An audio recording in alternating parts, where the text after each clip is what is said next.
नमस्कार दोस्तों, मैं दीपक पांडे नवभारत चैनल पर आपका स्वागत करता हूं। आज हमारे साथ है कोलकाता के दादा दिव्येंदु भट्टाचार्य। आइए जानते हैं उनकी कहानी उन्हीं की जुबानी। दादा, आपका नवभारत में बहुत बहुत स्वागत है। Thank you so much. Thank you so much. Thank you so much for calling me for the show. Dibyendu जी, मैं इतना कोलकाता से आपकी जर्नी मुंबई तक आई है, जो कि इतनी आसान नहीं होगी। मैं जानना चाहता हूँ कि उस जर्नी में कितनी तकलीफें झेली आपने, जो आज इस सक्सेस तक पहुंचे हैं। यार, जर्नी तो जर्नी होती है। मतलब जर्नी को जब आप घूम के देखें तो आपको लगता है कि ये जिंदगी का पार्ट था। क्योंकि अब जब जर्नी कर रहे होते हैं उस टाइम आपको लगता नहीं कि मैं इतना तकलीफ झेल रहा हूँ, इतना मतलब मैं कब क्या करूँ, कब कहाँ पहुंचूं। लेकिन मकसद जब आपके पास होता है कि आपको जिंदगी में चलो कुछ करना है, ये तो हासिल करना है, यहाँ तक पहुंचना है, इतना। और मुझे लगता है काम करते रहना, काम करते जाना, ये जो एक फोर्स है, ये जो मोटिव फोर्स है, ये मोटिव फोर्स मेरी जिंदगी में काफी स्ट्रांग था। जब से मैंने ये काम शुरू किया, जैसे थिएटर करना शुरू किया, लगभग 1988 से शुरू किया मैंने थिएटर करना। तो उस टाइम से ही मतलब मेरे जहन में हमेशा ये रहा कि मैं एक काम कर रहा हूँ, अच्छा काम कर रहा हूँ, और काम से लोगों को, काम देख के लोगों को अच्छा लग रहा है, लोग तारीफ कर रहे हैं, तो यही मेरा पाथे है। मतलब यही मुझे आगे ले जाता है। तो ऐसे करते मैं आगे चलता रहा। तो फिर थिएटर करने के बाद फिर मैं चला गया, मैंने नेशनल स्कूल ऑफ ड्रामा में पढ़ाई करने। फिर नेशनल स्कूल ऑफ ड्रामा में पढ़ाई करने के बाद फिर वहाँ की रेपटरी कंपनी में काम किया। फिर रेपटरी कंपनी के बाद मैं मुंबई, मतलब मानसून वेटिंग मुझे दिल्ली में मिल गई थी, तो उसके चलते मैं मुंबई आ गया। मुंबई में काम करना चालू किया। तो एटलीस्ट मैं हमेशा काम के अंदर ही रहा, काम ही करता रहा। मतलब कि तो मुझे कभी ये मलाल नहीं रहा कि जिंदगी में कि अरे यार ये नहीं हुआ, वो नहीं हुआ, ये होता तो क्या होता। क्योंकि ये सारी चीजें हाइपोथेटिकल है। मुझे लगता है जिंदगी में क्या होने से क्या होता, क्या नहीं हो पाया, ये सोचने का कोई फायदा नहीं है। तो यही सोच रखनी चाहिए जिंदगी में कि क्या हुआ है और क्या और भी मैं कर सकता हूँ, और आने वाले टाइम में मैं और क्या क्या कर सकता हूँ। जी। और जिंदगी में लाइफ के साथ चलना ही मुझे लगता है जिंदगी का नाम है। जिंदगी को छोड़ के जिंदगी नहीं बनती, जिंदगी के साथ रह के ही जिंदगी बनती है। वाकई। तो दादा, आप फिल्मों की दुनिया भी जी चुके हैं और आज ओटीटी प्लेटफॉर्म पर भी हैं। तो दे दनादन गोल से लेके डीवीडी और ओटीटी प्लेटफॉर्म पे देखें तो अनदेखी आ गई, लूट लपेटा आ गई। तो ये जो सफर है फिल्मों से लेके ओटीटी तक का, कैसा एक्सपीरियंस है आपको? क्या बदलाव आपको लगता है इसमें? यार, फिल्मों फिल्मों में भी मैंने काम किया है, काफी काम किया है, लेकिन वो काम रह रह के आया है। ऐसा नहीं है कि ऐसा कभी नहीं हुआ मेरे साथ कि एक ही दिन में दो सीरीज रिलीज हो रही है, जैसे अब होता है, अब हो रहा है। बिकॉज अभी काम की क्वांटिटी बढ़ गई। बिकॉज मैं अक्सर बोलता रहता हूँ कि अपना OTT is a content driven industry, या कंटेंट किंग होता है। जो एक कंटेंट आप लेके आते तो उसके ऊपर आप क्या ढूंढते कि इस कंटेंट को पुल अप करने के लिए एक अच्छी टीम चाहिए, अच्छा डायरेक्टर चाहिए, अच्छे टेक्नीशियंस चाहिए, अच्छे एक्टर्स चाहिए, बस। तो कंटेंट ही आपका सब कुछ है, सर्वोपरि है।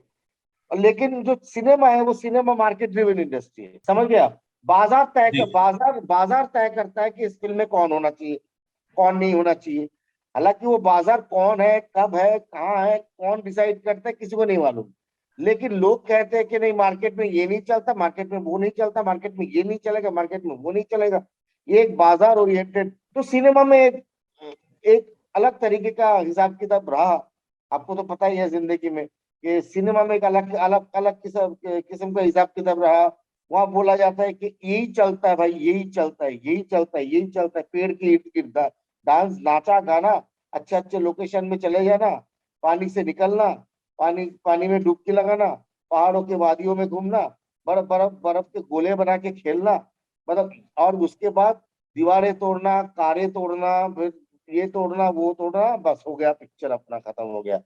और उसके बाद दो डेथ सीक्वेंस होगा कि माँ को पकड़ के रोना है, बाप के पकड़ के रोना है। ये चलता रहा, ये चलता रहा, ये चलता रहा, सालों साल चलता रहा। क्योंकि और क्या है ना कि आपने कभी जिंदगी में ऑडियंस को शिक्षित करने की जो बात होती है कि ऑडियंस ही शिक्षित नहीं हो पा रही। आपकी ऑडियंस जब तक शिक्षित नहीं होगी, ऑडियंस को कैसे पता चलेगा कि कौन सी चीज अच्छी है, कौन सी चीज बुरी है। जी। जिस ऑडियंस को कभी कभी जिंदगी में जिस ऑडियंस को कभी जिंदगी में आपने दाल चावल के अलावा कुछ खिलाए नहीं तो बोलेगा कि दाल चावल ही मेरे लिए सब कुछ है। अरे मुझे नहीं पता कि यार और पनीर की सब्जी कैसे लगती है, तो उनको पनीर की सब्जी अगर खिलाओगे तो फिर उसको लगेगा कि अरे यार पनीर की सब्जी ही मजा है। तो बात दरअसल यही है और कुछ नहीं। तो एक बड़ा बदलाव तो है। वही कंटेंट का बदलाव है। अभी सिनेमा काफी बैक फुट पे चली गई है, बिकॉज ऑडियंस, सिनेमा में ऑडियंस नहीं हो रहे। ऑडियंस इसलिए नहीं होंगे क्योंकि अभी पेंडेमिक है, लॉकडाउन है, सारे सारे सारे मतलब रेस्ट्रिक्शंस है। लेकिन उसके बावजूद भी अगर सिनेमा, घर में बैठ के लोगों को इतना अच्छा अच्छा कंटेंट देखने की आदत पड़ गई, अपने सहूलियत के हिसाब से आदत पड़ गई। मतलब आप अपने खुद के टाइम में बैठ के, खुद के घर में बैठ के अच्छे अच्छे कंटेंट, मतलब आप, आपको जो कंटेंट देखना है देख लीजिए। आपको मजेदार कंटेंट देखना है, आपको हंसना है, हंस लीजिए। आपको आपको गन्स गोर सेक्स देखना है वो देख लीजिए। आपको पॉलिटिकल ड्रामा देखना है वो देख लीजिए। आपको सोशल ड्रामा देखना है वो देख लीजिए। आपको साइकोलॉजिकल साइकोलॉजिकल थ्रिलर देखना है वो देख लीजिए। और आप, आपको बड़े बड़े अच्छे अच्छे एक्टर्स देखने को मिल रहे हैं, अच्छे टेक्नीशियंस, अच्छे कैमरा वर्क, अच्छा अच्छा अच्छा प्रॉपर्टी डिजाइन, प्रोडक्शन डिजाइन, सब कुछ देखने को मिल रहा है। तो सिनेमा को अब उस जगह में compete करने के लिए, ओटीटी प्लेटफॉर्म को compete करने के लिए सिनेमा को भी कंटेंट ड्रिवन इंडस्ट्री होना पड़ेगा somehow। सिनेमा भी सिनेमा में भी अच्छे अच्छे नया कंटेंट लेके आना पड़ेगा। अदरवाइज फिर लोग जाएंगे, लोग तो फिर घर में बैठे रहेंगे। क्योंकि सिनेमा जाना हिंदुस्तान में एक विलासिता भी है ना, एक विलास भी है। क्योंकि एक सिनेमा हॉल में जाके सिनेमा देखना एक आदमी का 1,000 रुपया का खर्चा होता है। और हिंदुस्तान में कितने लोग के पगार है 1,000 रुपया में। तो और यहाँ बैठ के आप 15 मिनट में, 15 रुपया में, 20 रुपया में, 300 रुपया में पूरे साल भर का सब्सक्रिप्शन आपको मिल रहा है। सस्ता। सस्ता, सस्ता, टिकाऊ एंड उम्दा एंड क्वालिटी एंड एंटरटेनमेंट पे एंटरटेनमेंट। सो ये ये बात सच है। बहुत बड़ा बदलाव है, बहुत बड़ा बदलाव है डिजिटल एरा का। ये जो बदलाव है, ओटीटी का जो बदलाव है, ये बहुत बड़ा बदलाव है। और इसमें वाकई। टू सम एक्सटेंट इसमें पैंडेमिक और लॉकडाउन का भी हाथ रहा। क्योंकि क्योंकि तभी ये बूम पकड़ा है कि, क्योंकि एंटरटेनमेंट तो देखिए लाइफ में रोटी कपड़ा मकान, ये तीन अपने एसेंशियल के बाद क्या आता है, फोर्थ एंटरटेनमेंट। Number entertainment. तो जब इंसान का पेट भर जाता है, रहने का छत मिल जाता है, पहनने का कपड़ा मिल जाता है, सहूलियत होने के बाद ही वो बोलता है कि चल हम 10 टका बचा है, 10 टके का क्या करे, चल 10 टके के एक नाटक देख के आते हैं, एक सिनेमा देख के आते हैं, किसी भी सही। तरीके से तरीके के इंटरटेनमेंट में चल बार में बैठ के आते हैं। वो भी एक इंटरटेनमेंट ही है। कि इंटरटेनमेंट, वही मैं कह रहा हूँ कि जब तीनों जरूरतें पूरी हो जाती है फिर उसके बाद आता है एंटरटेनमेंट। अब घर में बैठे लोग खा रहे हैं, पी रहे हैं, ये कर रहे हैं, वो कर रहे हैं, और क्या करेंगे। वो बोलेंगे चलो यार हमको कंटेंट दो, हम ओटीटी है हमारे पास, हम टीवी में उसको लगा के देख लेते हैं घर में बैठ के। सही बात है। दादा, आपकी फिल्म अभी हाल ही में लूट लपेटा गई। एक या प्रोफेसर का रोल, कहीं पुलिस का रोल, कहीं भाई का रोल, ये अलग अलग एक रोल मिला है। आप किस रोल को ज्यादा पसंद करते हैं? यार मैं सारे रोल्स को पसंद करता हूँ, क्योंकि सारे रोल्स तो मेरे ही है, मैं ही उसमें ढल जाता हूँ, मैं अंदर से वो चीज को क्रिएट करता हूँ। हालांकि मेरे साथ राइटर, मेरा को एक्टर, मेरे डायरेक्टर सब लगे रहते हैं उस चीज को क्रिएट करने में। लेकिन मैं किसी भी रोल को, मैं ऐसा नहीं बोल सकता इसको ये मेरा ज्यादा पसंद है, ये मेरे को कम पसंद है, ऐसा नहीं है। सारे रोल्स मेरे ही है, मैं ही करता हूँ, मैं अलग अलग रूप में पाया जाता हूँ। तो और कोई छोटा होता है, कोई बड़ा होता है। जो बड़ा रोल होता है वो करने में मजा इसलिए आता है क्योंकि वो बड़ा है, क्योंकि उसमें बहुत सारी चीज आप कर सकते हैं। उसमें ग्राफ होता है, उसमें कैरेक्टर एक शुरुआत से लेके अंत तक उसकी जर्नी दिखती है। तो वैसा रोल करने में इसलिए मजा आता है ताकि उस एक इंसान को जीने का मौका मिलता है। अदरवाइज कुछ नहीं, अदरवाइज सारे रोल्स मेरे लिए बहुत अच्छा लगता है।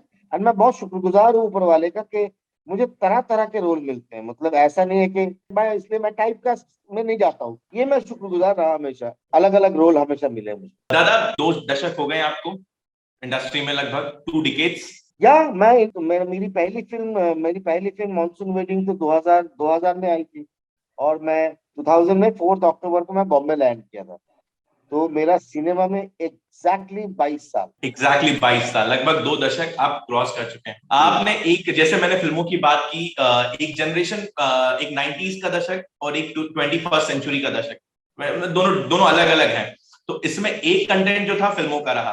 फिल्मों में जहां आपने बोमन ईरानी, आप अभय देओल, अरशद वारसी, जॉन अब्राहम, इस तरह के लोगों के साथ मतलब को स्टार आपके रहे हैं, और वहीं पे आप कंटेंट अगर यहाँ पे आते हैं अनदेखी में, एक नया स्टार, नए कंटेंट, और सबसे बड़ी बात है हाँ ऑफकोर्स न्यू, सबसे बड़ी चीज है कि न्यू स्टार होते हैं, एक न्यू जनरेशन होती है। तो ये एक्सपीरियंस कैसा होता है? जैसा कि मैं अभी एग्जांपल लूंगा आपका लूट लपेटा का, जहां आपने तापसी पन्नू के साथ काम किया है। मैं अगर दन दनादन गोल की बात करूं तो जैसा मैंने बताया, जॉन इब्राहिम और बोमन ईरानी जैसे स्टार्स के साथ काम करना, तो दोनों में क्या डिफरेंस और किस तरह से आप how can you explain it, like कितना चेंज हुआ है स्टार्स के वो साथ काम करना? फिल्में खास तो बनती खास हैं। खास कुछ चेंज नहीं हुआ है। मतलब जैसे कि अगर 22 साल पहले की कहानी बताए कि अगर मैंने जब मानसून वेडिंग किया था, मानसून वेडिंग जब किया था उसने अपना कुछ एक नया कैमरा आया था, ये पहली बार देखा था कि अपना एरी का ही एटॉम का कुछ कैमरा आया था, जिस कैमरा में सबसे पहली बार पता चला कि ये जो है, ये मानसून वेडिंग जो है ये डिजिटली शूट हो रहा है। तो वो एक एरा था, एक बढ़िया सा एक टाइम था। उस टाइम नसीर भाई के साथ काम कर रहे थे, सारे सारे थे उसमें, शेफाली चाया, ये सारे उस पे फिल्म थे मानसून वेडिंग में। तो मैं, लेकिन वो डिजिटली काम कर रहे थे। उसके बाद जब मैं मुंबई आया, मुंबई आने के बाद जब मैं एतबार किया, मेरी पहली कमर्शियल फिल्म विक्रम भट्ट के साथ, और मेरी और जॉन की पहली फिल्म, जॉन अब्राहम और मेरी पहली फिल्म है एतबार। उसमें मैं मतलब जॉन अब्राहम, अमिताभ बच्चन, बिपाशा बासु, सारे बहुत सारे एक्टर्स थे। सेलुलॉइड में, वो पिक्चर में, अपना पिक्चर फॉर्मेट में काम किया। और बार बार वो मैगजीन चेंज होता है, ब्लैक बॉक्स के अंदर हाथ घुसा के उसका वो लोड करते थे, लोडर होता था। जी। उसके बाद कैमरा लगाया, एक्शन बोला, काट काट काट काट काट काट काट काट काट काट काट काट काट काट आवाज आती है, क्योंकि क्योंकि वो कैमरा रोल होने का भी आवाज आता था। मैं लकी हूँ, I think I am quite lucky enough to work in that format also. जो फॉर्मेट चले जा रहा था, तो मैं, मतलब वो लास्ट ऑफ द मोहिकन्स बोलते हैं ना, कि आखिर आखिर के कुछ लोग बच गए थे जो इस फॉर्मेट पे भी काम किया, तो मैं उनमें से एक हूँ जो उस फॉर्मेट में काम करता था।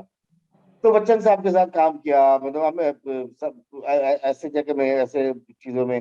फिर ऐसे दो तीन फिल्मों में मैंने काम किया जो सेलुलॉइड थे। उसके बाद तो लगातार डिजिटल है, डिजिटल डिजिटल डिजिटल डिजिटल है। बात दरअसल ये है कि चीजें कुछ चेंज नहीं हुई, एक्टिंग का ढर्रा कुछ चेंज नहीं हुआ, लोगों के एटीट्यूड में कोई चेंजेस नहीं है।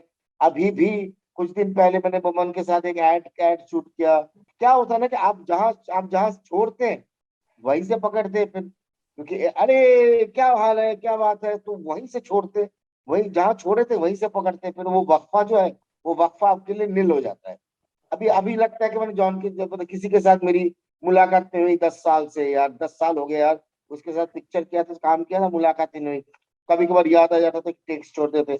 लेकिन अगर जिस दिन मैं फिर से काम करूंगा उसके साथ, फिर वो वक्फा जीरो हो जाएगा। तो फिर वो याद आती है, अरे वो पता है तेरे को, ये हुआ था, वो हुआ था, बस फॉर्मेट चेंज हुआ, लेकिन दोस्ती, काम के नेचर, प्यार मोहब्बत, इनमें से कोई चेंजेस नहीं आया। सो रॉकस्टार बॉयज अभी आपकी मूवी, रॉकेट बॉयज आई है, सॉरी मूवीज आई है आपकी, जो कि ओटीटी प्लेटफॉर्म पे रिलीज हुई, तो किस तरह का एक्सपीरियंस रहा एक प्रोफेसर का रोल प्ले करने पर? बहुत बढ़िया एक्सपीरियंस है रॉकेट बॉयज का। एक्सपीरियंस एक बहुत ही ओवरवेलमिंग एक्सपीरियंस है। रॉकेट बॉयज में मैं एक प्रोफेसर मेहंदी, रजा रजा मेहंदी का रोल, किरदार प्ले कर रहा हूँ, जो कि एक खुद एस्ट्रोफिजिसिस्ट, एक न्यूक्लियर साइंटिस्ट है। जो पहली बार मैं कोई न्यूक्लियर साइंटिस्ट, एस्ट्रोफिजिसिस्ट तरीके से रोल प्ले किया। और अब मजेदार बात यह है कि ये कैरेक्टर जो है कम्प्लीटली दूसरी दिशा दिखाते हैं पूरा होमी भाभा। और क्या है ना कि रॉकेट बॉयज की पूरा जो एक्सपीरियंस है मेरे लिए इतना ओवरवेलमिंग इसलिए है कि रॉकेट बॉयज की जो शूट है वो बहुत कोलैबोरेटिव शूट है। मतलब मैं तो कहूंगा कि rocket boys is completely a show by Abhay Pannu and his vision. Abhay Pannu इतना बढ़िया डायरेक्टर है, और इतना बढ़िया उसका विजन था, जिस विजन ने सबको इकट्ठा करके रखा हुआ था। हम लोग रिहर्सल करते थे, हम लोग, अब मेरे को एक्टर्स बहुत अच्छे अच्छे थे, जिम, ईश्वर, जिनके साथ भी केसी, जिनके साथ भी मैंने काम किया, जितने रजत, जिनके साथ भी मेरे सीन्स थे, तो कमाल के एक्टर्स है, बहुत कोलैबोरेटिव एक्टर्स है, जो आपको गिव एंड टेक में आपको जाने का मौका मिलता है। कि वो एक इम्पोर्टेंट एस्पेक्ट होता है। सेट बहुत अच्छे थे। वहाँ जो एडीज, जितने भी एडीज, क्रू, वो सारे इतने प्यारे थे, इतने एफिशिएंट थे। जो एक होता है ना कि एक सेट में जाने का आपको मजा मिलता है, मजा आता है कि हाँ यहाँ जी। एक काम चल रहा है, जिस काम करके मुझे मुझे मुझे मजा आ रहा है। तो रॉकेट बॉयज उस तरीके का एक सेट है, उस तरीके की फीलिंग है। ऊपर से पीरियड है, और उस पीरियड से मैं बहुत अच्छी तरह से वाकिफ हूँ, क्योंकि बचपन से मैं देखता आया हूँ उस पीरियड को मेरे घर में, क्योंकि बहुत ज्यादा उस पीरियड का कुछ चेंज नहीं हुआ अभी तक। 1970s 60s देखे, हमारे हिंदुस्तान में बहुत ज्यादा कुछ चेंज नहीं हुआ। कुछ मतलब कुछ बड़े बड़े शहर में कुछ बड़ी बिल्डिंगें बन गई, शॉपिंग मॉल बन गए, अदरवाइज पीरियड में कुछ चेंजेस नहीं हुए अभी तक। तो इट इज नॉट, तो ऐसा नहीं है कि हम बहुत ज्यादा आगे चले गए प्रोग्रेस करके, ये समथिंग लाइक दैट। हम बहुत खरामा खरामा चल रहे हैं, तो इसलिए वो पीरियड हमको अभी भी पता है कि वो पीरियड कैसा था, क्योंकि मेरे घर में अभी भी वैसे ही सिचुएशन है। मतलब कुछ दिन पहले ही मेरे घर में टेलीफोन आया, कुछ दिन मेरे घर पहले ही मेरे घर में टेलीविजन आया। तो मैं अभी भी जानता हूँ, अभी भी जानता हूँ कि उस दौर की स्कैरसिटी, उस दौर किस तरीके से, किस युद्ध युद्ध में हमारे जैसे कि 1975 वॉर में क्या इफेक्ट हुआ, 1971 वॉर में क्या इफेक्ट हुआ, वो अभी भी इफेक्ट मेरे दादाजी पे थे, मेरे पिताजी पे थे, एजुकेशन पे थे, और वो अभी भी उस चीज को लेकर हमारे घर में बातचीत होती है। तो समझ रहे, तो ये बहुत बढ़िया एक एरिया है, जिस एरिया में काम करके मुझे, स्पेस में मुझे काम करके बड़ा मजा आया। तो देखिए, रजा मेहंदी का कैरेक्टर मुझे लगता है कि लोगों को देखना चाहिए। डेफिनेटली ऑडियंस पसंद करेंगे, जिस तरह से आपके डीसीपी रोल को पसंद किया, एक भाई वाले रोल को, डेफिनेटली एक प्रोफेसर रोल को भी लोग उसी तरह सराहेंगे। आपके और कौन कौन सी आने वाली प्रोजेक्ट है 2022 में? 2022 में जो प्रोजेक्ट्स है वो, उनके ऊपर काम चल रहा है अभी, जो अभी तक कोई अनाउंस नहीं हुए। जब तक अनाउंस नहीं होता तब तक आपको तो पता है ना कि उसके बारे में हम जिक्र नहीं कर सकते, क्योंकि जी। आज की तरफ में ये पहले का जमाना है ही नहीं कि आपको एक न्यूज निकालने में बहुत मशक्कत, मेहनत मशक्कत करनी पड़ती थी। आज तो एक न्यूज ऐसे निकल जाती है, मतलब कि फायर की तरह, बिकॉज ये इंटरनेट और सोशल मीडिया इतना स्ट्रांग है। जी तो वाकई। इसीलिए थोड़ा सा रोक लेते हैं हम इंफॉर्मेशन, मतलब प्रोडक्शन हाउस रोक लेते हैं कि सर प्लीज ध्यान रखिएगा, एक शब्द भी ना निकले इसके बारे में, क्योंकि हम जिस हम जिस दिन करेंगे उस दिन ठोस करेंगे। मतलब ठीक है, करो, बुरा क्या जाता है। लेकिन क्या ये हिंट मिल सकता है कि, मतलब जैसे कि मैंने आपको बताया कुछ किरदार मैंने आपको जिक्र किए, तो आने वाला जो फिल्म है वो किस किरदार में हम देख सकते हैं, कुछ इस तरह से? बहुत मजेदार किरदार दिखेंगे आपको, बहुत किस्म के किरदार दिखेंगे अभी आपको, और आगे थोड़ा सा धैर्य धरिए। मतलब मैं कुछ ज्यादा नहीं बता सकता इसके बारे में, मैं क्या करूं, मतलब क्योंकि थोड़ा चलिए, डिफरेंट उम्मीद डिफरेंट। करते हैं हम और हमारे दर्शक दोनों ही उम्मीद करते हैं कि ये साल भी आपका धमाकेदार हो, आपकी फिल्म सुपरहिट हो। इसी की माशाल्लाह। तरह हमसे बात करने के लिए बहुत बहुत शुक्रिया। हमारे नवभारत परिवार की ओर से ढेर सारी शुभकामनाएं आपकी आने वाली फिल्मों के लिए। एंड नवभारत परिवार को मेरी तरफ से भी ढेर सारी शुभकामनाएं। और आप, थैंक यू सो मच, आपने मुझे बुलाया और बात करने की सौभाग्य प्राप्त की। Thank you.